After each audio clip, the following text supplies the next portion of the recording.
Bueno, vamos a abrir nuestras Biblias entonces en Juan. Y bueno, oremos. Te damos gracias, Señor. Te bendecimos. Maravilloso eres tú, Señor.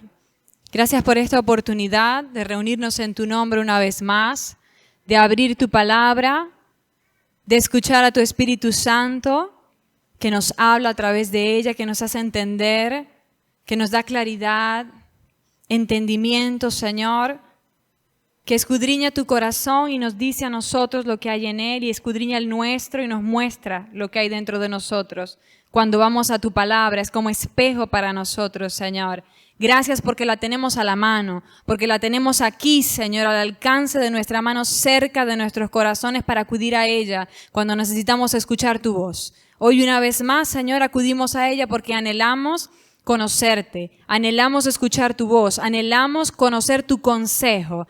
¿Qué tienes para nosotros? Aleluya. ¿Cuál es el camino en el que debemos andar?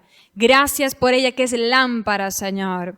Te bendecimos, te pedimos, Señor, que nos des la capacidad que necesitamos para entender tu palabra, que ilumines, Señor, nuestro entendimiento, aleluya, para que podamos avanzar, para que podamos entender más a profundidad lo que tú tienes para nosotros, lo que quieres hablarnos, Señor.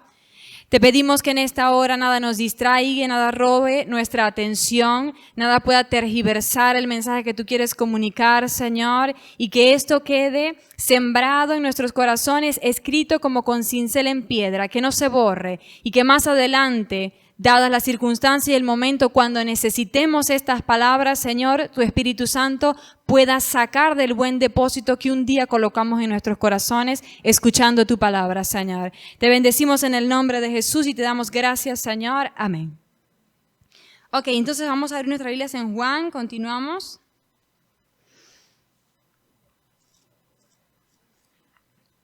Ya ubicas Juan rápido, ¿verdad? Ya hay un poquito de práctica.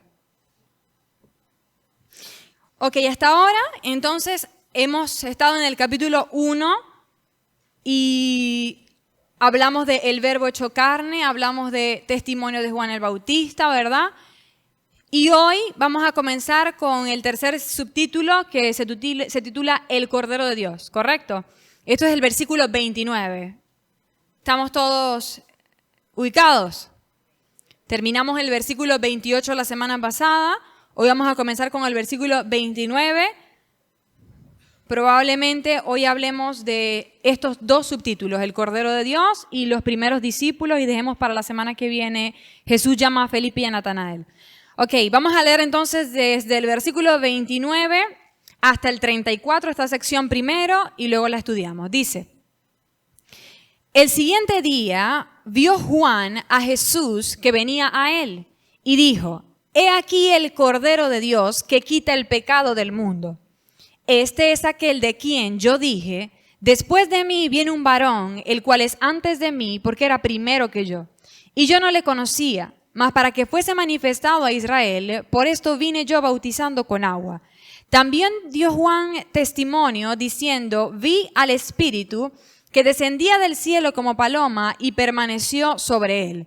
Y yo no le conocía, pero el que me envió a bautizar con agua, aquel me dijo: sobre quien veas descender el Espíritu y que permanece sobre él, ese es el que bautiza con el Espíritu Santo. Y yo le vi y he dado testimonio de que este es el Hijo de Dios. Ok. Comenzamos entonces con el versículo 29. Recordamos más o menos el contexto, ¿verdad? Estamos hablando del ministerio de Juan el Bautista. Ahora, aquí el versículo 29 pasó un tiempo. Entre lo que hablamos la semana pasada y lo que vamos a comenzar a hablar hoy, pasó un tiempo. Se cree que estos sucesos del versículo 29 son después de que Jesús fue bautizado por Juan el Bautista, cosa que no está registrada en el Evangelio de Juan, sino que está en el resto de los evangelios. Aquí vemos que Juan hace referencia a ese momento en que fue bautizado y el Espíritu Santo descendió, pero acá no está registrado. Esto pasó más adelante, ya Jesús, más adelante en el tiempo. Ya Jesús había sido bautizado por Juan el Bautista y ya Jesús había pasado por la tentación en el desierto. ¿Se acuerda? los 40 días de ayuno y la tentación. Ok, ya todo esto había ocurrido, que esto tampoco lo tenemos registrado aquí, porque como dijimos en la clase número 1, Juan, teniendo los otros 3 evangelios, decidió no colocar otra vez lo que ya estaba allá y porque él tiene un propósito en específico, ¿ok?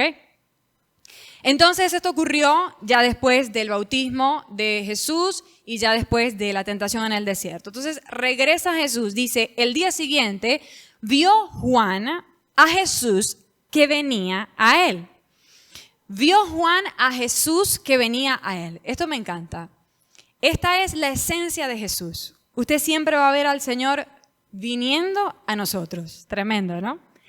Pero Juan, ¿qué estaba haciendo? Juan estaba en el centro de la voluntad de Dios. ¿Qué estaba haciendo Juan en el lugar en el que estaba? Estaba bautizando con agua, estaba cumpliendo su ministerio del que hablamos la semana pasada, que era dirigir al pueblo de Dios y decirles, se acerca el rey, se acerca el reino, viene Jesús, arrepentidos, prepárense. Ese era su ministerio, ese era su servicio a Dios. Y él estaba haciendo esto cuando entonces Jesús viene a él.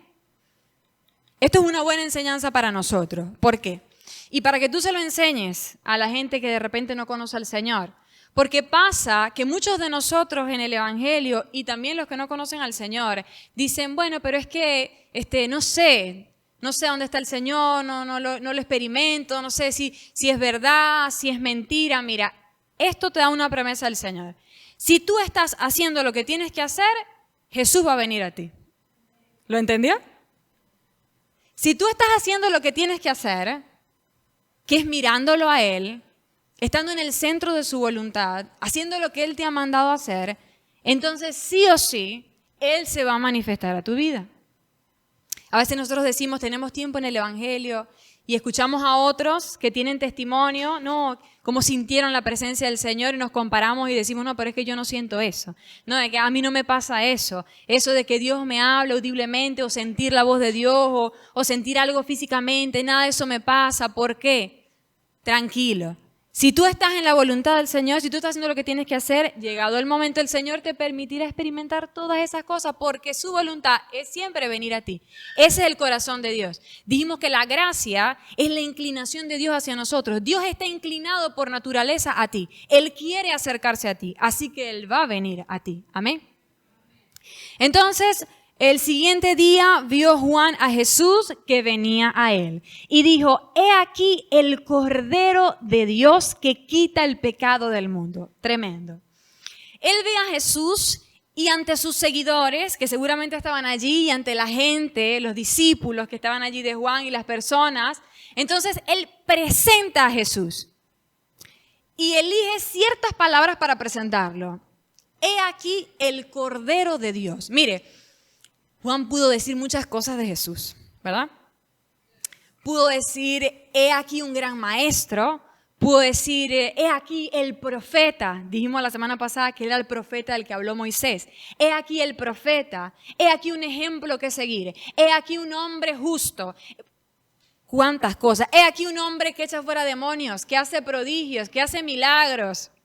Tantas cosas, ¿sí o no? He aquí Jesús de Nazaret, el carpintero, también pudo decir. Pero él eligió decir que Jesús era el Cordero de Dios. Y esto nos habla de que esta es una de las partes de Dios más importantes para nosotros, o de Jesús específicamente. Si hay algo de lo que debemos hablar de Jesús y conocer de Jesús, es que Él es el Cordero de Dios. ¿Qué es el Cordero de Dios? Importante. ¿Cuántos han leído un poco del Antiguo Testamento? ¿Han leído un poco del Antiguo Testamento? Del Pentateuco, Génesis, Éxodo, Deuteronomio, Levítico, Números. ¿Han leído algo de eso? Bueno, seguramente en algún momento en su lectura se habrá encontrado con una cantidad de sacrificios de la ley mosaica que el Señor, le dio a Moisés una serie de requerimientos y sacrificios, el sacrificio de la culpa, la expiación, etcétera, etcétera. Muchos de estos sacrificios incluían a un cordero, otros eran otros animales.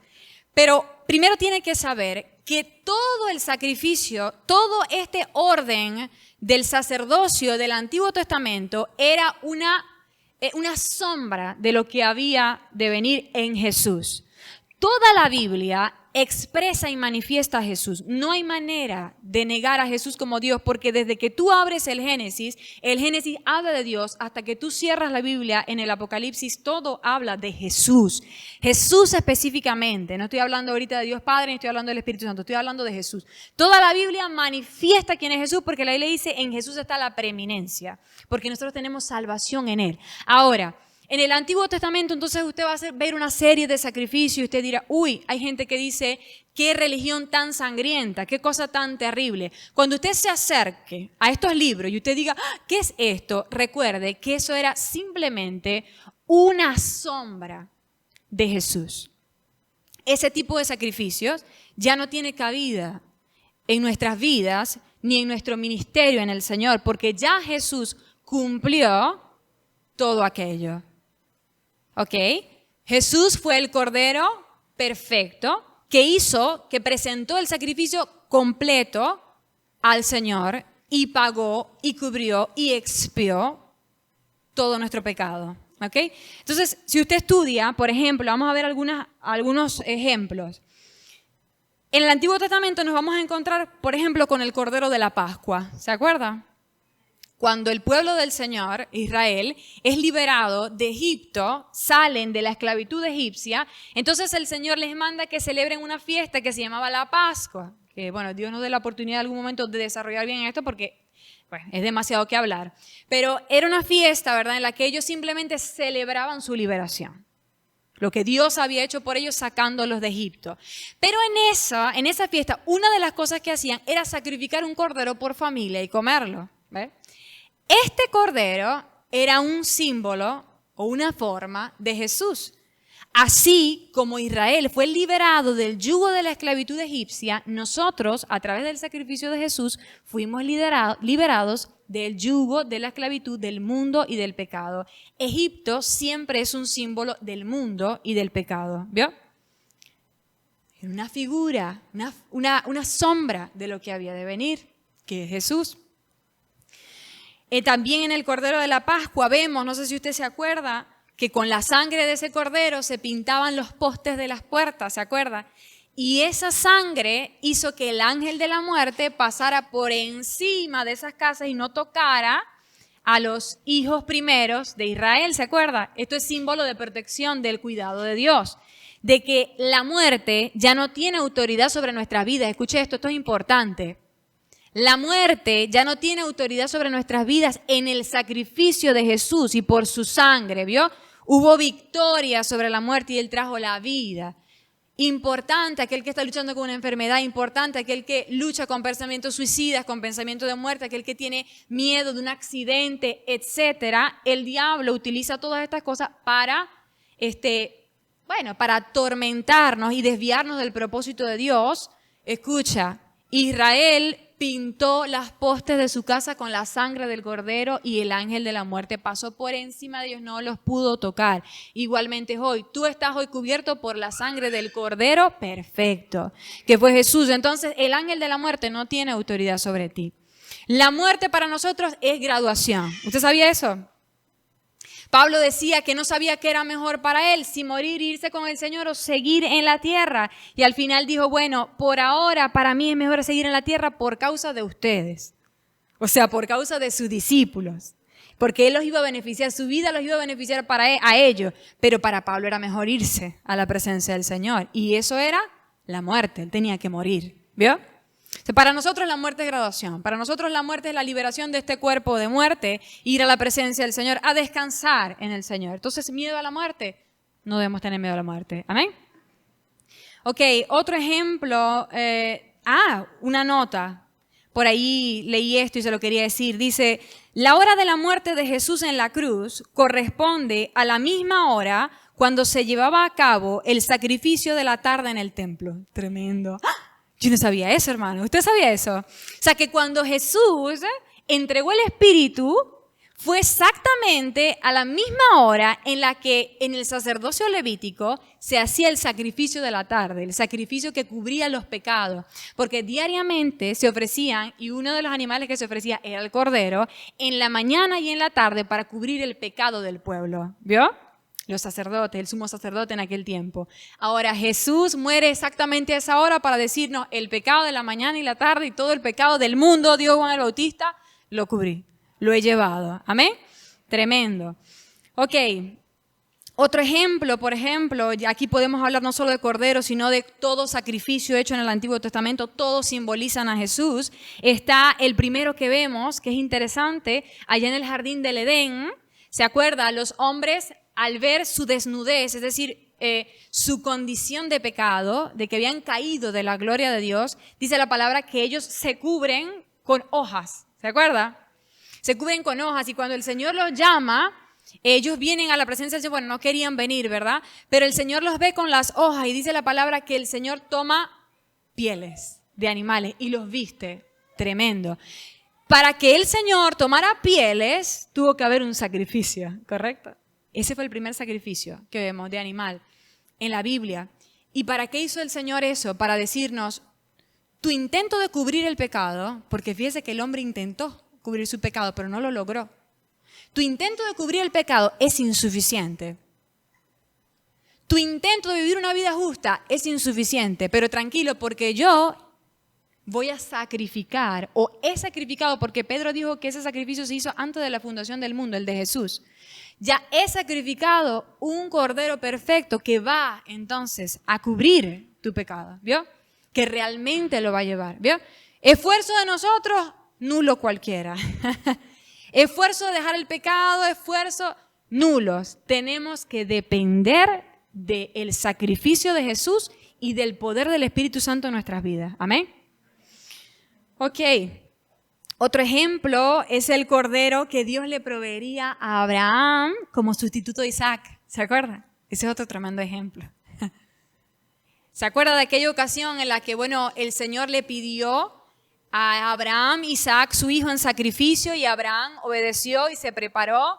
El hijo le dijo, Señor, y el cordero, Padre, y el cordero que vamos, y dijo, el Señor lo proveerá. Y así fue, porque antes de que Abraham atentara contra su hijo, viendo el Señor la obediencia, entonces le dijo, para, y escucharon el sonido de un cordero que estaba preparado para ser sacrificado. ¿Vio? Así con nosotros. Isaac es un ejemplo de nosotros. Nosotros teníamos que morir sacrificados para pagar nuestra culpa delante de Dios, ¿sabe? Nosotros pecamos y nosotros fuimos destituidos de la gloria de Dios y teníamos un precio que pagar delante del Padre. La paga del pecado es la muerte, dice la Escritura, ¿vio? Nosotros teníamos que morir sacrificados como Isaac iba a morir, pero el Señor proveyó un cordero, Jesús, para que tú y yo no tuviéramos que morir, ¿vio? Tremendo. Otro ejemplo es el cordero para el sacrificio por la culpa. Ya lo vimos, para cubrir los pecados. Bueno, no voy a entrar más. Quería hablar más, pero no porque nos desviamos. Ok, entonces usted utiliza esta herramienta y cuando vaya a estudiar el Antiguo Testamento, entonces haga la comparación. Esto es tremendo. Cuando usted lea alguno de esos sacrificios, haga la comparación con Jesús y vea todo lo que Jesús llevó en su sacrificio y que está expresado de forma figurada en todos esos sacrificios del Antiguo Testamento, ¿ok? Recuerde que aquí tenemos una herramienta, porque es imposible que los estudiemos todos, ¿verdad? Herramienta para que usted en su casa amplíe su estudio de la palabra. Ok, entonces Juan presentó a Jesús como el Cordero de Dios que quita el pecado del mundo. Esto es importante, del mundo. Esta palabra habla de que todo fue cubierto allí. Todo, absolutamente. ¿Por qué fue importante que Juan hablara de algo tan amplio? Mira lo que dijo un comentarista, se llama Trench, dijo, Él se sacrificará a sí mismo como sacrificio expiatorio, no solo por los pecados de su pueblo. Es decir, no solo por los pecados de Israel, sino del germen de todo pecado en los descendientes de Abraham, el pecado del mundo, la apostasía en Edén, así de amplia y profunda es la visión de Juan el Bautista. O sea, Juan el Bautista cuando dice, he aquí el Cordero que quita el pecado del mundo, él estaba tratando de decir, nada ni nadie se sale del alcance de este sacrificio. ¿Vio? ¿Por qué es importante para nosotros entender esto? Para ellos era importante porque ellos pensaban que los judíos eran los únicos dentro de la promesa. Y después, más adelante, el Espíritu Santo en el libro de los Hechos le empieza a hablar de cómo los gentiles y todo el mundo estaba dentro de esta promesa. Pero para nosotros es importante entenderlo porque lamentablemente el diablo nos engaña y nos hace creer que un pecado se puede perdonar y otro no. ¿No le ha pasado? Nosotros vemos nuestros pecados o los pecados de la gente y decimos, bueno, Dios perdona la mentira, sí. Bueno, Dios perdona que iba a orar y me quedé dormido. Dios perdona eso. Pero Dios no perdona una violación. Dios no perdona un asesinato. Ya les di en un punto débil, en un punto sensible. Si nosotros pudiéramos decir que Dios no puede perdonar a un asesino o que Dios no puede perdonar a un violador, estaríamos diciendo que el sacrificio de Jesús fue insuficiente y por ende estaríamos pisoteando su sacrificio y su sangre. ¿Veo? ¿Lo entendemos? No lo entendemos. Realmente yo no podría explicarle cómo Dios puede perdonar a un violador o un asesino porque soy humana y mi mente no lo comprende, pero los pensamientos de Dios son más altos que los nuestros. Hay cosas que nosotros no tenemos por qué entender, sino simplemente aceptar, porque Dios es soberano y porque el conocimiento de Dios, que es como el de un mar, no cabe en un vaso de agua como es nuestro cerebro. ¿Está entendiendo? Entonces, ningún pecado está fuera de ser cubierto por el sacrificio del Cordero perfecto. También en tu vida, Satanás utiliza pecados, sobre todo repetitivos en nuestras vidas. Por ejemplo, los pecados sexuales pasan mucho porque estos traen mucha vergüenza a las personas. Satanás los utiliza mucho para condenarte, apartarte del Señor, sacarte de la iglesia y desviarte del propósito y que vuelvas a estar de cabeza en el mundo. Porque vienes a la iglesia y dices, bueno, pero es que yo estoy en la iglesia, pero es que yo tengo que ser santo y mira cómo yo estoy todavía con esto, mira cómo yo todavía lucho con esto. No te dejes condenar por el enemigo. Recuerda que tanto Judas como Pedro, ambos cometieron el mismo pecado. Ambos negaron al Señor, pero Judas no aceptó el perdón del Señor y terminó suicidándose. Sin embargo, Pedro se dolió profundamente de su pecado, pero recibió el perdón del Señor y fue un Pedro confirmado que en su primer sermón hizo que a través del Espíritu Santo se convirtieran 3,000 personas. ¿Vio? Nosotros tenemos que recibir el perdón del Señor. ¿Estás batallando con el pecado? Dios te va a dar la victoria. No te vayas de la iglesia, no te apartes del Señor. Es todo lo contrario. Mientras nosotros más luchamos con el pecado, más tenemos la necesidad de estar cerca de Dios y el diablo hace esto. ¿Sabe esto? Entonces lo que hace es que nos enfriemos en la oración, que nos enfriemos en la búsqueda porque no puedo presentarme delante del Señor. Al contrario, cuando tú te presentas delante del Señor, el Señor te limpia, el Señor te liberta, el Señor te sana, ¿vio? Allí es donde tienes que estar. ¿Amén? El pecado del mundo, todos los tuyos y todos los míos fueron cubiertos. ¿Amén?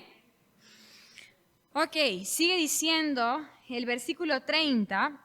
Este es aquel de quien yo dije, después de mí viene un varón, el cual es antes de mí porque era primero que yo. De esto ya hablamos. Dijimos que aunque Juan dice que Jesús venía, dice, este es aquel, de quien yo dije, después de mí viene un varón, el cual es antes de mí. Aunque Juan decía que venía antes, hablamos de la preexistencia de Dios, ¿se acuerda? Que Juan había nacido en Lucas capítulo 1, primero que Jesús.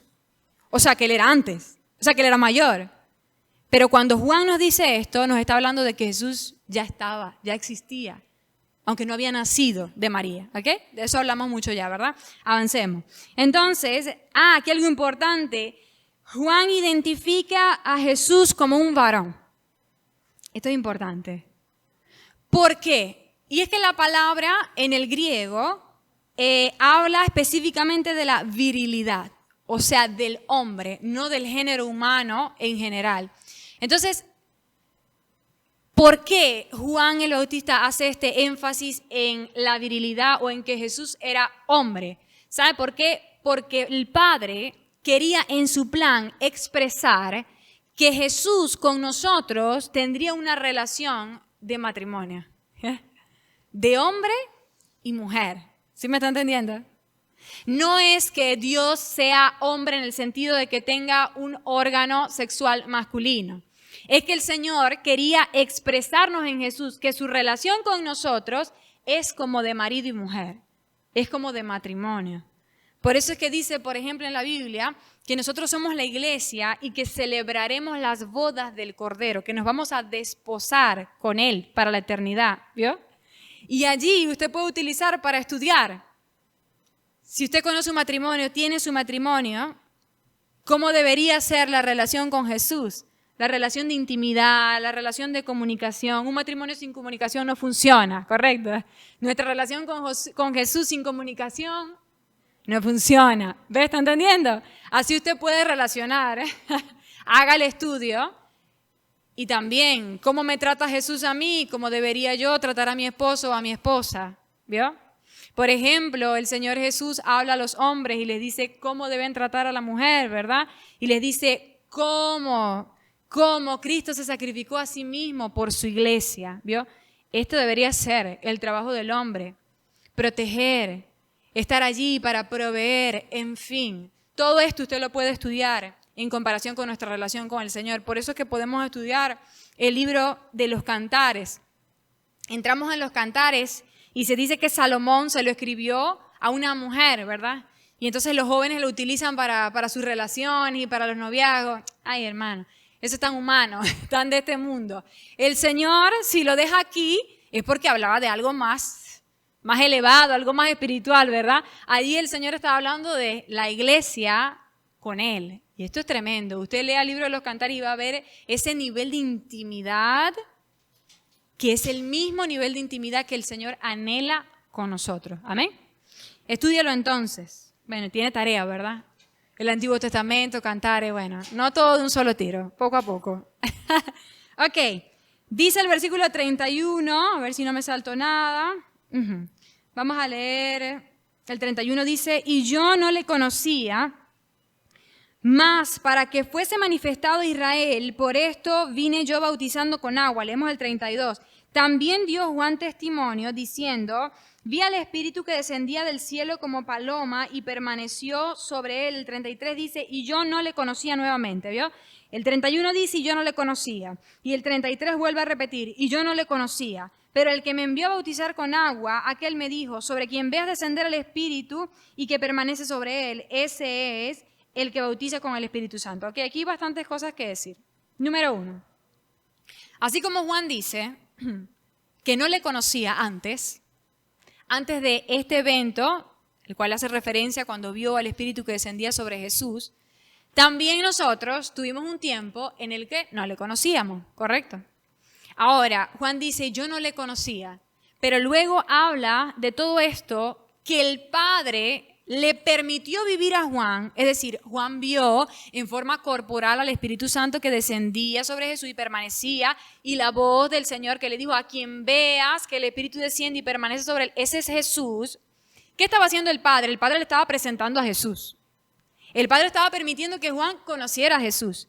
Eso también sucede con nosotros. El Señor permite, nos presenta a Jesús. Es más, usted ve, por ejemplo, allá en Hechos capítulo 10, usted se va a encontrar un hombre, Cornelio, ¿se acuerda? Este era un centurión, era un gentil, pero dice la palabra que era justo, que oraba, que daba limosnas, era simpatizante del judaísmo, creía en Dios Jehová, en Elohim, pero no era judío, converso, y no conocía a Jesús. No conocía a Jesús, estoy hablando. Recuerda que en Hechos 10 ya Jesús había muerto, había resucitado, había ascendido. Y el ministerio de Jesús, el mensaje de Jesús se estaba enviando. Pero el Señor envía a Pedro que le hable a aquel gentil Cornelio. ¿Por qué? Porque aunque Cornelio era un hombre justo, que oraba y decía limosnas y conocía a Elohim, al Padre, Jehová, Cornelio no era salvo, si no se le presentaba a Jesús. ¿Ya lo entendió? Entonces el Señor nos presenta a Jesús porque en Él está nuestra salvación.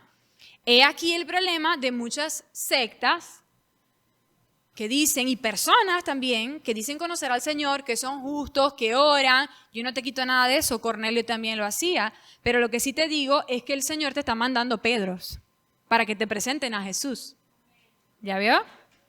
Porque sin Jesús no hay salvación. ¿Vio? Entonces el Señor nos presenta, el Padre nos presenta a Jesús y se manifiesta a sí mismo a través de la vida de Jesús.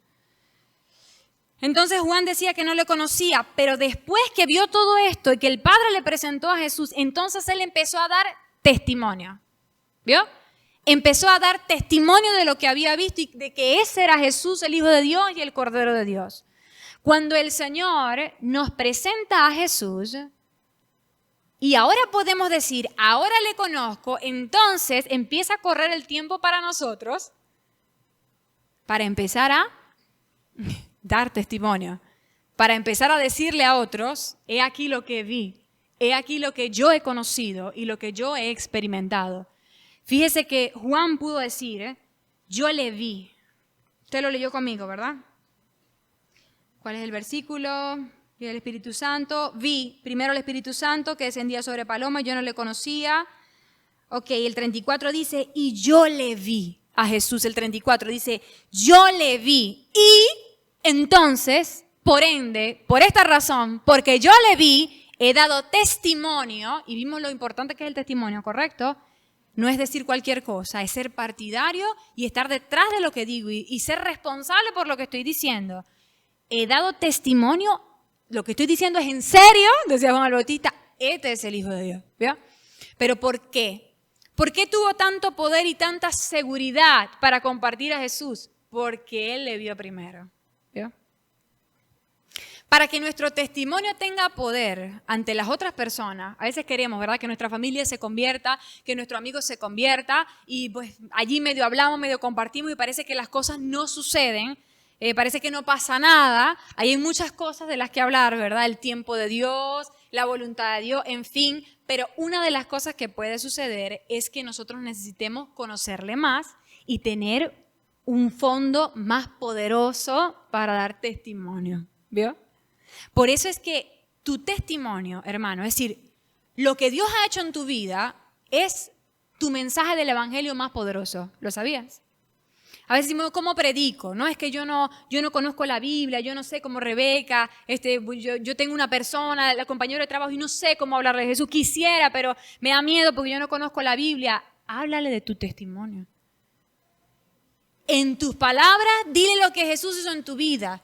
Dile, yo era un amargado y hoy vivo feliz.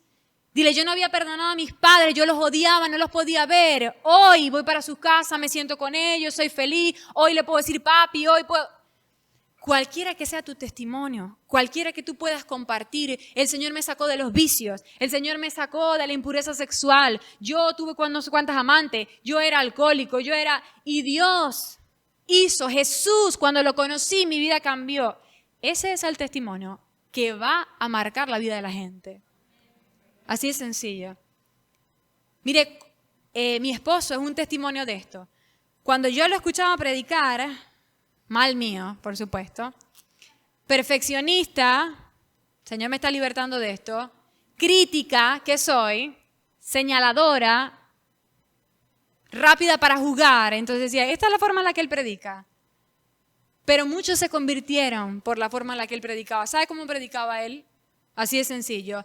Yo era ateo. Y el Señor hizo esto conmigo. Lo que él decía era, yo no sabía de la existencia de Dios. Un día me senté y dije, si hay alguien ahí, si tú que dicen, eres real, eres verdadero, demuéstramelo. Y él pudo decir, así fue. ¿Me está entendiendo? Y solo eso hizo que muchos se convirtieran al evangelio. ¿Me entiendes? ¿Pero por qué? Porque tu testimonio tiene poder. Porque tú puedes decir, yo le vi, yo le conocí. En eso hay poder. ¿Ve? Entonces no nos limitemos. Habla de lo que Dios ha hecho en tu vida. Cuando estás en la cola y la gente está allí molesta, en fin, cuando estás agarrando el carrito o en el trabajo y todo el mundo está estresado y todo el mundo, ahí tú puedes hablar de tu testimonio y puedes decir, bueno, ¿sabes qué? Yo me siento bien. A pesar de todo, yo me siento feliz. ¿Por qué? Bueno, porque tengo a Jesús en mi vida. ¿Me está entendiendo? Así de fácil es predicar al Señor si le hemos visto antes. Si tenemos algo que decir, si tenemos una experiencia que compartir. Así que tenemos que experimentar al Señor. ¿Cómo tenemos esto? Cuando nos acercamos al Señor y como le dijo mi esposo, si tú eres real, muéstrame. Así tú también le puedes decir, si tú en verdad eres el poderoso que echas afuera demonios, si tú en verdad eres el que hacía milagros, era el que hacía prodigios, era el que pasaba y la gente se sanaba, demuéstramelo. Y el Señor te lo va a demostrar. Y entonces lo vas a poder compartir a otros, que es lo mejor. Dios entonces dio a Juan evidencia irrefutable acerca de Jesús. Esto es tremendo. El Padre le dio evidencia irrefutable de Jesús. No había forma en la que Juan se pudiera confundir. Solo en uno descendió el Espíritu en forma corporal y permaneció sobre él y él lo vio. Igual hace el Padre con nosotros. El Señor nos da a nosotros evidencia irrefutable de Jesús como Rey de Reyes y Señor de Señores. Las sectas que hablan de Jesús como un simple profeta, como alguien menor a Dios, como alguien que tuvo un principio, como alguien que fue creado, etc. Cuando se encuentran delante de la presencia del Señor, en el caso de ellos es el juicio del gran trono blanco, no van a tener excusa. No van a tener excusa. ¿Por qué? Porque así como Dios le ha dado evidencia irrefutable a Juan, así nos da a nosotros. Toda la creación habla de Jesús. Todo. Tú te levantas en la mañana y todo lo que tú ves, todas tus experiencias, tu acostar, tu respirar, tu enfermedad, tu sanidad, todo lo que tú experimentas en esta vida, que tuviste un hijo, que no lo tuviste, todo habla de Jesús. La cuestión es que nosotros tenemos que entrenar estos ojitos para ver a Jesús en estas cosas, como en la Biblia. Toda la Biblia habla de Jesús, pero tú tienes que entrenar tu ojito para ver a Jesús. Si tú ves, por ejemplo, los sacrificios del Antiguo Testamento, a simple vista tú dices, esto habla de Jesús, pareciera que no, pero si tú entrenas, te vas a dar cuenta que sí. ¿Vio? Entonces, todo en esta vida da testimonio de Jesús. Porque sería injusto que no fuera así y por ende alguien se perdiera. ¿Veo? Hasta los indígenas de por allá, a ellos les va a llegar el Evangelio, porque la palabra habla de la dispensación del Evangelio y que el Señor no va a venir antes de eso. Pero aún los que murieron antes de la dispensación del Evangelio, aún todo, sus dioses, el viento, el sol, lo que ellos veían, todo eso manifestaba a Dios. ¿Veo? Entonces no hay excusa. No vamos a tener excusa. Nadie tendrá excusa cuando se presente delante del juicio, delante del Señor en el juicio del gran trono blanco. Este es para los inconversos, ¿ok? Ok. El versículo 34 dice, y he dado testimonio, este fue el testimonio de Juan, que este es el Hijo de Dios. Allá hablo del Cordero de Dios, acá hablo del Hijo de Dios, y cuando Juan utiliza esta palabra, él la utiliza específicamente para hablarle a los judíos. Era un término que los judíos entendían para hablar de que Jesús, este hombre, aunque era completamente hombre, también era completamente Dios. Es lo que estaba diciendo, este que tú ves natural, al que tú puedes tocar y que pareciera que no es una deidad, quiero decirte hoy que este es Dios. ¿Veo?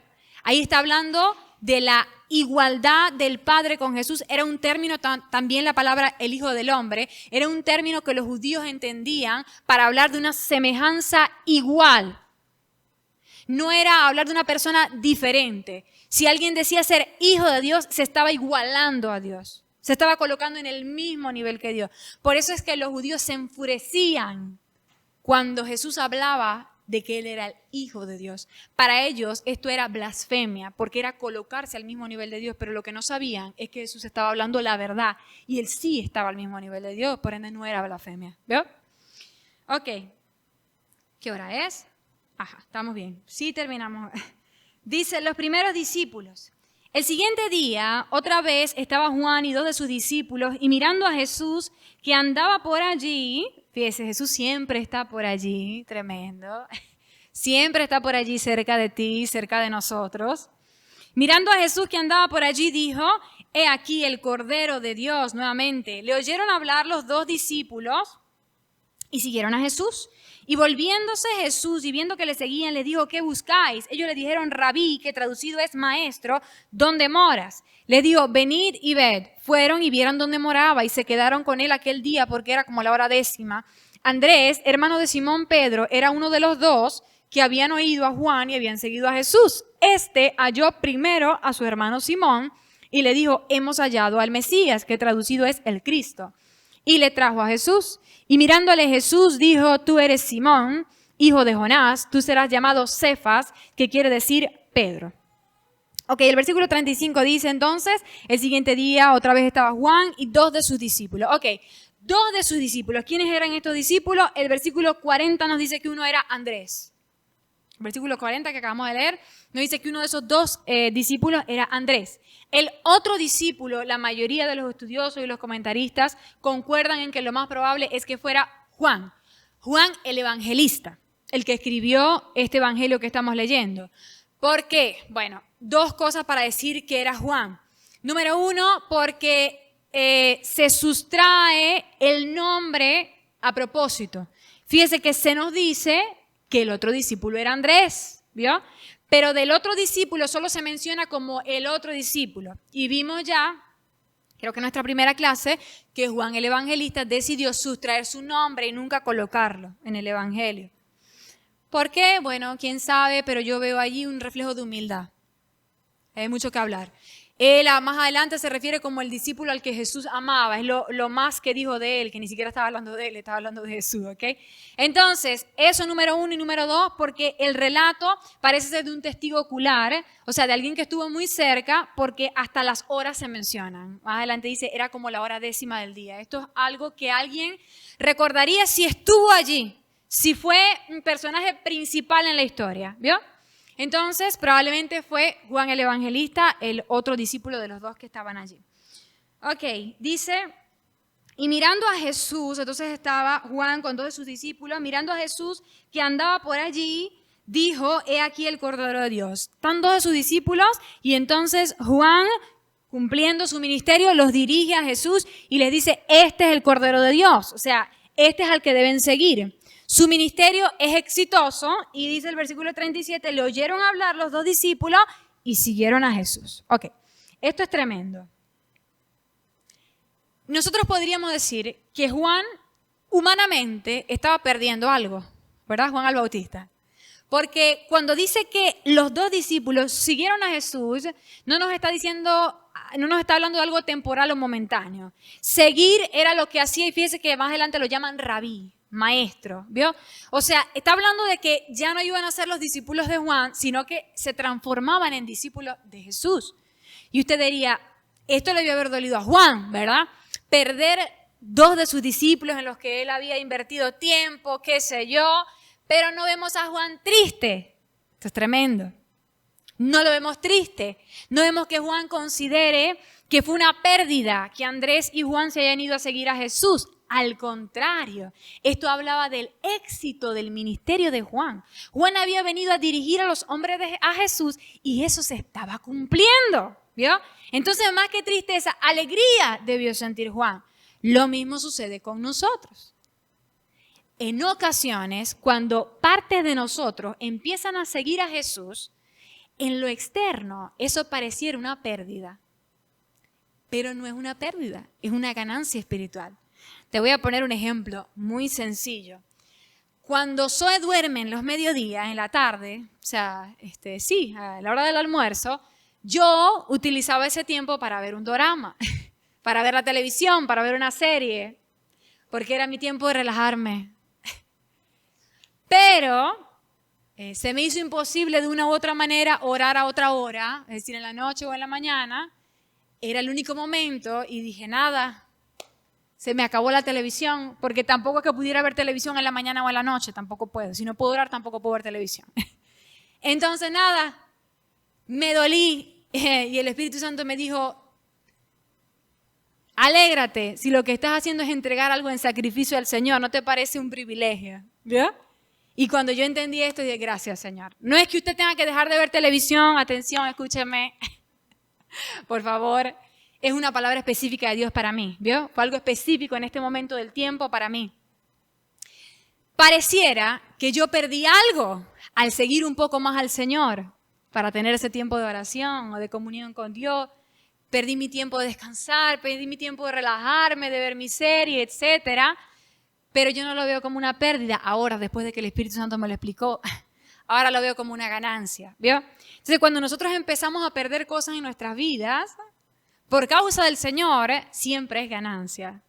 Si tú pierdes una amistad del mundo, si tú pierdes un trabajo, escúcheme, hay muchos trabajos que contaminan al cristiano, que lo enfrían, que le dicen, bueno, no puede ir el domingo a la iglesia por el trabajo, o bueno, ambientes que están llenos de cosas malas, y bueno, los cristianos se ven influenciados y el Señor dice, sal de allí. Pareciera pérdida para nosotros, ¿verdad?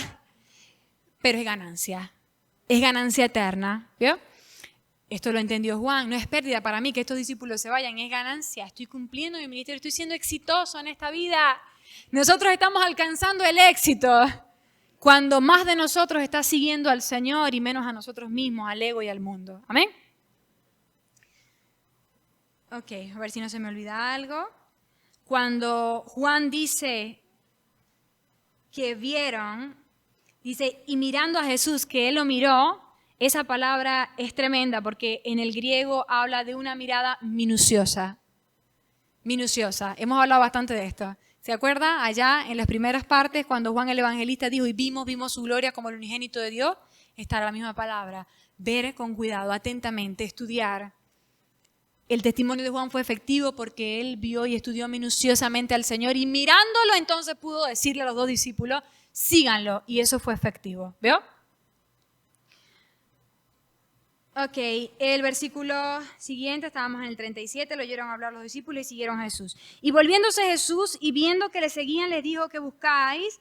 Ok, ¿qué buscáis? Esto es tremendo. Los dos discípulos se le pegan atrás a Jesús, Jesús ve que lo siguen y estas, escuché, son las primeras palabras que Jesús refiere a sus seguidores una vez comenzado su ministerio, su oficio mesiánico. Lo primero, escuche, que le dice Jesús a sus seguidores o a los potenciales seguidores es, ¿qué buscas? Esto es tremendo. Mire lo que significa la palabra buscar. Seteo en el griego, buscar, desear, requerir, demandar. Era una palabra que los hebreos utilizaban para hablar de la adoración. Mire qué tremendo. Esta es una palabra profunda, no era una pregunta casual. Nosotros leemos esto y decimos, nos imaginamos cómo lo haríamos nosotros, ¿no? Si dos personas se nos pegan atrás, diríamos, ajá, ¿y qué querés vos? O sea, como que, ¿qué estás buscando? Así lo diríamos nosotros como casual, como sal de aquí. Pero así no estaba hablando Jesús. La palabra y todo lo que sale de la boca de Jesús, nada fue casual. Cada vez que usted ve a Jesús hablando, nada fue casual. Estúdialo palabra por palabra. ¿Qué buscáis? El Señor estaba sondeando el corazón de estos seguidores. El Señor estaba preguntándoles qué hay en sus corazones. ¿Por qué me siguen? ¿Qué es lo que realmente quieres viniendo hacia mí? ¿Usted vio? Tremendo. Y es la misma pregunta que el Señor nos hace a nosotros. El Señor sondea nuestros corazones. Cuando nosotros de oída le oímos y empezamos por allí a asistir a la iglesia y empezamos a medio acercarnos al Señor, el Señor inmediatamente nos confronta y nos dice, ¿por qué estás aquí? Es decir, ¿me vas a buscar en serio? ¿O dónde está tu corazón? ¿Para qué? Para ubicarnos. Si estábamos buscando algo que no teníamos que buscar, si vinimos a la iglesia por la bendición, por el dinero, por el novio, etcétera, el Señor nos pregunta y nos confronta, ¿qué buscáis? Para ubicarnos en el espacio y el tiempo y ponernos donde tenemos que estar, a buscar lo que tenemos que buscar. Y entonces, una vez ubicados en lo que tenemos que buscar, entonces responder a esa búsqueda. ¿Ya? Porque el Señor no responde búsquedas equivocadas.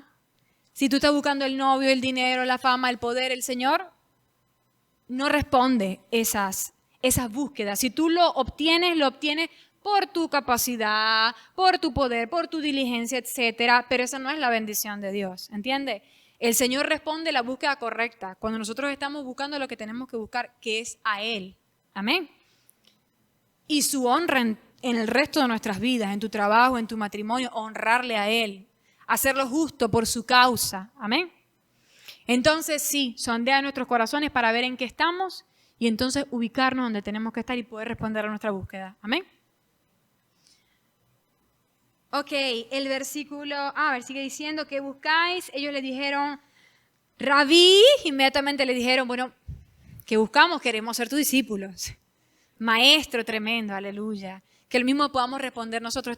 Fue una buena respuesta de parte de ellos. No estamos aquí como mirones, como los que bajan la velocidad cuando hay un accidente, ¿verdad? Baja la velocidad para mirar qué está pasando. Pasa rápido. Tú vas a bajarte a ayudar, tú eres paramédico, tú eres policía, tú puedes colaborar de alguna manera, baja la velocidad, entonces estaciónate y colabora. Pero si tú lo que vas a hacer es chismoso y de mirón, avanza, que lo que haces es estorbar. ¿Me está entendiendo? Ahora, ¿qué hicieron ellos? Rabí, maestro, era en serio la búsqueda de ellos. Era en serio lo que ellos querían hacer con el Señor. No querían mirar lo que Él iba a hacer, los milagros, sí, no. Ellos querían cambiar su vida. Había algo que les decía que había algo especial en este hombre. Y mire que cambiar de maestro no era cualquier cosa entre los judíos, ¿ve? Había algo, había un esfuerzo, había una determinación detrás de esta respuesta de los discípulos. ¿Dónde moras? ¿Dónde mora? Esto es buenísimo. ¿Dónde moras? O sea, ¿cuál es tu casa? Ahí estaban hablando de queremos conocerte íntimamente. ¿Dónde moras? Entrar en la casa de alguien, ya usted lo sabe, se lo he dicho muchas veces, comer con esa persona, tener comunión en la casa de una persona, hablaba de una amistad íntima. Entonces cuando le dicen, ¿dónde moras? Estaban diciendo, queremos ser tus amigos. Queremos tener intimidad contigo. Queremos conocerte de verdad. Y esta es la misma respuesta que Dios quiere estar en nuestros corazones. Cuando el Señor nos pregunte, ¿qué quieres? No, Señor, no ando buscando la bendición. No ando buscando el carro. No ando buscando los dólares. Ando buscando una amistad sincera contigo. No ando buscando una religión. No ando buscando algo que apacigüe mi conciencia, que me haga sentir bien el domingo. Quiero una relación real contigo, que esa pueda ser nuestra respuesta. El versículo 39 dice, les dijo, venid y ved. Esa siempre es la respuesta del Señor.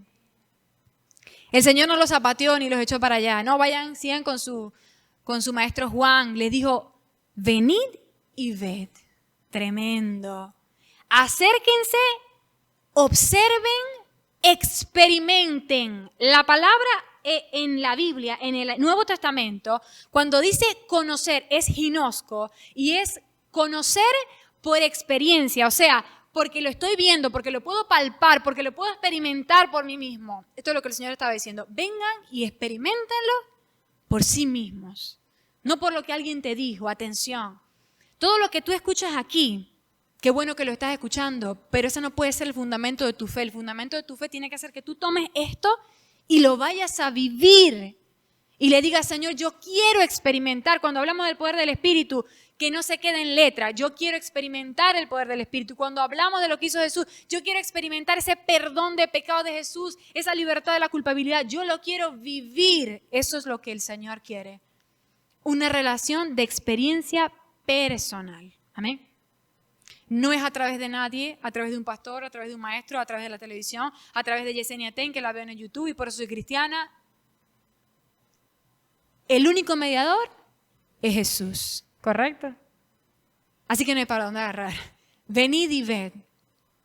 Fueron y vieron dónde moraba y se quedaron con él aquel día.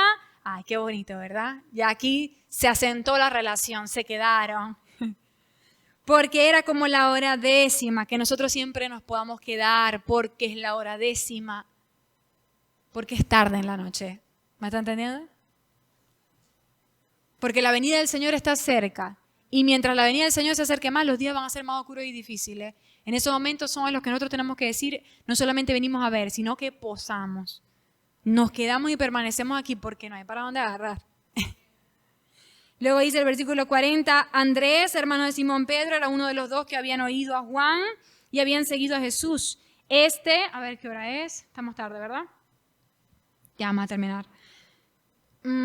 Halló primero a su hermano. Cuando dice primero, implica que el otro, es decir, Juan, también trajo a su hermano. Este era Jacobo, Santiago, el que escribió la carta, y el líder de la iglesia en Jerusalén, Jacobo, hermano de Juan, también estaba aquí. Halló primero a su hermano Simón y le dijo, hemos hallado al Mesías, que traducido es el Cristo. Hermano, usted no sabe qué tremendo es esto. Que después de una estadía con Jesús, de una mirada minuciosa, sin pelos en la lengua, sin temor a nada ni a nadie, Andrés pudiera decirle a Pedro, encontramos al Mesías. Encontramos a aquel de quien habla todo el Antiguo Testamento, Moisés, los profetas, ese que esperamos, ese que el pueblo judío espera con todas sus ansias, lo encontramos. ¡Wow! Y si lo comparamos con los otros judíos, ¿cuánto les costó? Y la mayoría no lo lograron. Nos asombra el testimonio de Andrés, ¿vio? ¿Por qué? ¿Por qué Andrés pudo decir esto sin temor alguno? ¿Por qué Andrés tuvo tanta seguridad, tanta confianza? Porque vino, vio y posó. ¿Vio? Tremendo. Nosotros tenemos que venir, ver y posar para lograr defender nuestra fe. Para que cuando alguien venga a decirte, ay, te metiste a los aleluya, a los evangélicos, ¿y qué estás haciendo ahí? Ay, eso es pura mentira, ay, el diezmo, eso del Antiguo Testamento, eso los demonios, eso no existe, ay, el infierno no existe, ay, cuantas cosas te quieran venir a decir, si tú no has venido, no has visto y no has posado en la presencia del Señor, no vas a tener con qué defender tu fe y te vas a poner a temblar y no vas a saber qué responder, y en lugar de ministrarle tú a Él, te va a haber ministrado Él a ti y vas a salir con dudas de esa conversación. ¿Ya? Tienes que acercarte al Señor en serio como lo hicieron ellos para poder decir, hemos hallado al Mesías. Para que tú puedas decir, he hallado al Salvador del mundo. Este es el Rey de Reyes y Señor de Señores. Y no hay duda alguna de esto. Tienes que estar cerca del Señor. Tienes que experimentarlo y vivirlo. Amén. 42 dice, y le trajo a Jesús. Y mirándole Jesús dijo, tú eres Simón, hijo de Jonás. Mire cómo lo conocía. Qué hermoso. El Señor nos conoce. El Señor conoce todo de nosotros, pero más de eso hablaremos después porque el ejemplo de Natanael es todavía mejor. Ok, tú eres Simón, hijo de Jonás, tú serás llamado Cefas, que quiere decir Pedro. Ok, el Señor le cambió el nombre a Simón y no es que Simón significara algo malo, significa el que oye a Dios, está bien, pero el Señor le cambió el nombre a Cefas o Pedro o Roca, porque el Señor quería hablarle o decirle a Andrés y decirle a Pedro que él no iba a permanecer siendo el mismo hombre. Que si él venía a Jesús en serio, él iba a ser transformado. Y esto es algo que tú y yo tenemos que entender. Cuando nosotros venimos al Señor, tenemos que entender, y es que el Señor nos lo dice desde que entramos aquí, que no vamos a permanecer siendo los mismos. Si tú buscas en serio al Señor, tú vas a ser transformado. Tú vas a ser otro hombre, nueva criatura. Y cuando te vean unos años después, van a tener que decir, esta es la misma persona por lo que el Señor ha hecho en ti. ¿Vio? Si tú no quieres cambiar, ¿qué haces aquí? Perdóname la pregunta. Si nosotros no queremos cambiar, no estamos haciendo nada aquí. Si estamos conformes con quienes somos, si tú estás conforme con tu orgullo, si tú estás conforme con tu vida de mentira, de envidia, de pereza, de inmoralidad sexual, si tú estás conforme con esas relaciones que no agradan al Señor, si tú estás conforme con esa rebelión, con esa vida de desobediencia, etc., no estás haciendo nada. Si venimos al Señor, tenemos que entender que el Señor va a empezar a obrar transformación. Y si nosotros somos sus hijos y nos resistimos, ¿sabe qué va a pasar? El Señor no va a parar, pero nos va a doler un poco más. Nos va a doler un poco más. Entonces, mejor darnos para esa transformación. Otra cosa que me gusta es que el Señor le quiso decir a Pedro, no te veo como quien llegas tú aquí. sea, no te veo como la persona, como el simple pescador del vulgo, etcétera. Quién sabe cuál era la vida de Pedro. No te veo como esa persona pecadora, sencilla. Te veo a través de lo que yo voy a hacer en ti. ¿Vio? Tremendo. Por eso desde ahora te voy a llamar Cefas. Tremendo. El Señor nos llama a nosotros y nos ve a nosotros a través de lo que Jesús hace en nosotros, a pesar de que la obra no esté terminada. ¿Por qué? Porque el Señor prometió que perfeccionaría la obra. ¿Vio? Entonces, eso en el mundo espiritual está hecho. Y eso es lo que Dios ve. Entonces, así nos habla, así se acerca a nosotros, así trata con nosotros. Y así es como nosotros deberíamos vernos. En lugar de aceptarle las mentiras al diablo, la condenación y la culpabilidad, deberíamos vernos como nos ve el Señor. Como el producto finalizado, como alguien que sí o sí, por la misericordia y la gracia de Dios, llegará a la meta. Amén. Bueno, por hoy terminamos. Vamos a orar. Gracias te damos, Señor. Bendecimos tu palabra, maravillosa es Dios. Aleluya. Aleluya. Que tu palabra, Señor, pueda hacer mella en nuestros corazones. Sabemos, Señor, que venimos a un estudio bíblico, que venimos por herramientas, Señor, pero tu palabra, Señor, siempre ministra nuestros corazones, Señor, porque es que ella es como espada de doble filo. Imposible, Señor, que nos acerquemos a tu palabra y ella no penetre en nuestros corazones. Imposible que nos acerquemos con un corazón genuino y dispuesto a tu palabra y no se produzca algo en nuestras vidas. Gracias por lo que tú estás produciendo cada vez que venimos a estos estudios. Cada vez que nos acercamos a escuchar de ti, tú estás haciendo algo. Si en nosotros hay la fe y la expectativa, Señor, este tiempo será altamente aprovechado, no solo para nuestro conocimiento, Señor, sino para nuestra transformación interna. Te bendecimos y te damos gracias por esa obra, Señor, que tú comenzaste y que por el sacrificio perfecto de ese Cordero que quita el pecado del mundo será perfeccionado. Gracias, Señor, porque nosotros como Pablo nos disponemos, Señor, vemos nuestra carrera y nos disponemos a inclinarnos hacia la meta, Señor. Y aunque no lo hemos alcanzado, para allá vamos fundamentados en tu poder, en tu gracia y en tu misericordia. Cúbrenos, Señor, ahora que nos vamos a nuestros hogares. Guárdanos, Señor. Asienta en nuestros corazones esta palabra. Ministra a nosotros profundamente conforme a lo que tú quieres hacer, Señor. Que no queden cabos sueltos. Que tú puedas terminar lo que empezaste a hablarnos hoy en nuestra intimidad y en nuestras vidas personales, Señor. Te bendecimos y te damos la gloria, Señor. Amén.